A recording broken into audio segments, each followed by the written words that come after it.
Mu yandi makuru nubwo hashize iminsi myinshi abaharanira uburenganzira bw'abakozi hano mu Rwanda bavuga ko ibibazo bitandukanye bahura nabyo bishobora kuba byakemurwa no gushyiraho umushahara fatizo. Minisitiri w'Intebe w'u Rwanda haravuga ko bagisesengura ibibazo ndetse n'ibisubizo gishobora kuzana. Ibi yabigarutseho n'ubundi mu kiganiro n'abanyamakuru cyabaye ku gicamunsi cyo kuri wa gatanu.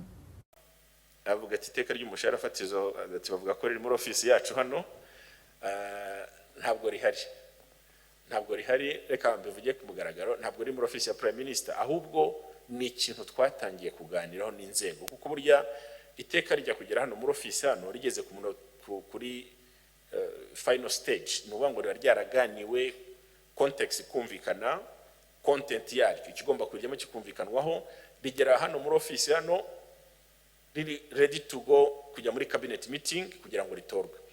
Ubu rero igihari niki, buriya minimum wage ngira ngo nicyo umushahara fatizo ni minimum wage, ni ikintu tudakunda kwihutira ko burya kijyana na level y'amajyambere y'igihugu. Abantu benshi barabivuga gutyo bakagira ngo biroroshye guverinoma yabyuka avuga ngo guhera uyu munsi umunyarwanda azagihembwa amafaranga y'u Rwanda 500 ku munsi cyangwa se 1000 ku isaha.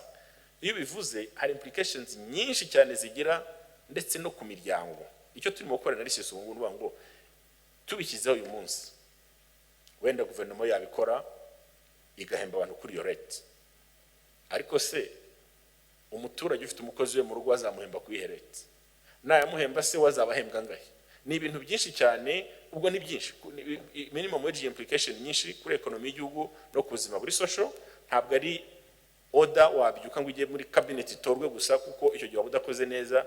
Buryo dutora order muri cabinet gasohoka ikaba gazetted, tuba tubanje no kwiga ingaruka nziza izagera ku buzima bw'abantu cyangwa se na issues zindi zavuka bitewe n'icyo cyemezo. So ni icyemezo gisaba kwitonderwa cyane ko gifite implications nyinshi ku ngo z'abantu, ku miryango, ku bigo bya leta no ku buzima bw'igihugu. Ariko icyo twemera nuko iyo principe tuyemera tuzagira igihe tubigeraho.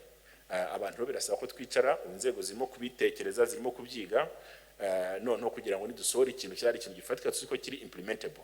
Ntabwo dushaka gukora order isohoka bigatera ibibazo kurusha uko isubiza ibibazo by'ubuzima bw'abaturage.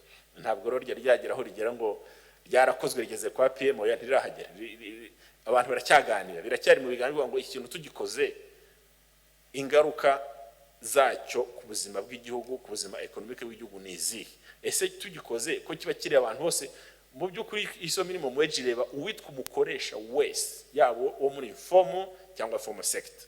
No hantu urya binakomereye, iyo ishyizeho bireba uwitwa umukoresha wese, icyo gero ni ukura ngo ingaruka bigira ku buzima bw'igihugu zose zingana gute, eske ziri manageable, noneho abantu bagafata uwo mwanzuro.